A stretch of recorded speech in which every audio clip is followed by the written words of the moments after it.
शिवसेना ठाकरे गटाचं महाधिवेशन नाशिकमध्ये पार पडलं। यानंतर जाहीर सभा होतीये। या सर्वांमध्ये युवा सेनेचा सुद्धा मोठा हात आहे। या सर्व अरेंजमेंट असेल, ठाकरे गटाला तळागाळामध्ये नेण्याचा असेल, एकूणच शिवसेना वाढवण्यामध्ये युवा सेनेचा सुद्धा मोठा पदभार आहे। यासोबत आपल्याकडे युवा सेना पदाधिकारी अंकित प्रभू आहेत, ते सुद्धा याबद्दल बारीक लक्ष ठेवण्यात खरं तर कालपासून जो इव्हेंट सुरू आहे त्यावरती युवा सेनेचे सर कसं पाहता? युवा सेनेचं सुद्धा फार मोठं योगदान हे शिवसेनेसोबत आहे। खरं तर सभा असेल, अनेक प्रचार सभा असतील, या सुद्धा युवा सेनेच्या माध्यमातून पुढे आणतात। काय सांगाल एकंदरीत? खरं तर आज शिवसेना प्रमुख वंदनीय हिंदुहृदय सम्राट बाळासाहेब ठाकरे यांची जयंती आहे। यांचे विचार आम्ही स्मरण ठेवून कार्य करत असतो। शिवसेना पक्षप्रमुख उद्धवसाहेब ठाकरे, युवा सेना प्रमुख आदित्यसाहेब ठाकरे यांचं मार्गदर्शन आहे आणि म्हणून अनेक जबाबदाऱ्या त्या सर्वांवरती देतात। ते सर्व युवा सैनिक शिवसैनिक उत्तम पद्धतीनं पार पाडत असतात। आज आपण कालचं वातावरण पाहिलं, गोदावरी नदीची आरती पाहिली, काळाराम मंदिराचं पूर्ण दर्शन पाहिलं, शिवसैनिकांची गर्दी पाहिली। आजच्या कार्यक्रमाला, आज सकाळच्या अधिवेशनाला एक वेगळी स्फूर्ती आणि एक वेगळी इच्छाशक्ती शिवसैनिकांच्या मनात आहे की 2024 हे वर्ष आमचं आहे, आमच्या विजयाचं आहे आणि शिवसेनेची सत्ता पुन्हा एकदा महाराष्ट्रामध्ये आपल्याला स्थापन करायची आहे। ही इच्छाशक्ती घेऊन शिवसैनिक आजपासून कामाला लागलेत आणि येणाऱ्या दिवसामध्ये जेव्हा निवडणूक येईल तेव्हा तुम्हाला त्याचं फळ निश्चित रूपानं दिसेल।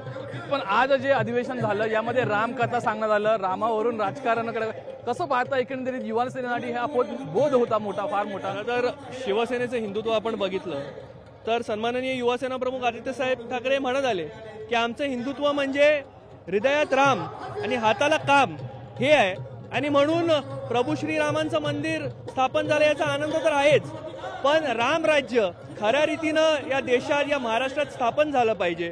प्रत्येक युवकाला काम मिळालं पाहिजे। राम राज्य जसं त्यावेळेला चालायचं तसं आपला देश, आपला महाराष्ट्र चालला पाहिजे, ही देखील प्रत्येकाच्या मनात इच्छा आहे आणि तेच मार्गदर्शन आज अधिवेशनात देखील झालं आणि प्रत्येक शिवसैनिकांनी ते स्मरणात ठेवलंय आणि त्या दिशेने एक उत्तम काम ते करायला आजपासून सुरू करतील। जी खरं तर लोकसभेची तयारी आहे, लोकसभा असेल, विधानसभा असेल, युवा सेना नेहमी असते। यामुळे कुठेतरी तरुणांना आकर्षित करण्यासाठी किंवा तरुणांसोबत घेण्याचं काम युवा सेना करत असते। शिवसेना फुटली त्याप्रमाणेच युवा सेना सुद्धा फुटली, काही तिकडे गेले, काही इकडे गेले। कसं बघता? आता तुमच्या समोर एक आव्हान उभं आहे आणि एक संधी सुद्धा आहे। आमचे नेते युवा सेना प्रमुख सन्माननीय आदित्यसाहेब ठाकरे आणि त्यांच्या नेतृत्वाखाली आम्ही सर्व युवा सैनिक काम करतो। ते आमचं स्फूर्तीस्थान आहे, शक्तीस्थान आहे आणि म्हणून त्यांच्या मागे असंख्य युवा सैनिक हे ताकदीनं उभे आहेत आणि मला वाटतं जेव्हा असंख्य निष्ठावंत युवा सैनिक हे जेव्हा ताकदीनं काम करतात तेव्हा निश्चित रूपानं विजय खेचण्याची ताकद ही त्यांच्यामध्ये आहे आणि निश्चित रूपाने शिवसैनिकांच्या खांद्याला खांदा लावून प्रत्येक युवा सैनिक ताकदीनं काम करेल आणि सन्माननीय शिवसेना प्रमुख हिंदुहृदय सम्राट बाळासाहेब ठाकरे यांचं स्वप्न म्हणजे महाराष्ट्रावरती भगवा फडकवणं हे शिवसेना पक्षप्रमुख उद्धवसाहेब ठाकरे आणि आदित्यसाहेब ठाकरे यांच्या मार्गदर्शनाखाली नक्की पूर्ण करेल याचा विश्वास मला। प्रश्न घेतो, ज्याप्रमाणे शिंदे गटाकडून अनेकांना आमदारांना ऑफर्स येतात, आमदार सुनील प्रभू यांना सुद्धा आली होती, तुम्हाला आली होती का अंकित प्रभू म्हणून? तुम्ही त्या ऑफरला काय उत्तर दिलं?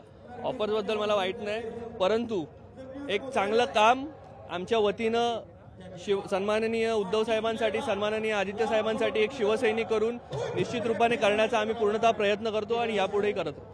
धन्यवाद। आपण जवळ शिवसेना पक्षप्रमुख उद्धव ठाकरे यांच्या पाठीशी आम्ही आहोत आणि त्यांच्यासाठी चांगलं काम आम्ही करतोय असं एकंदरीत त्यांचं म्हणणं आहे आणि शिवसेना ठाकरे गट हे आताही पुढे येईल आणि तशा प्रकारच्या निवडणूक आहेत त्या विजय होईल अशा प्रकारचा विश्वास अंकित प्रभू यांनी या ठिकाणी व्यक्त केलेला आहे।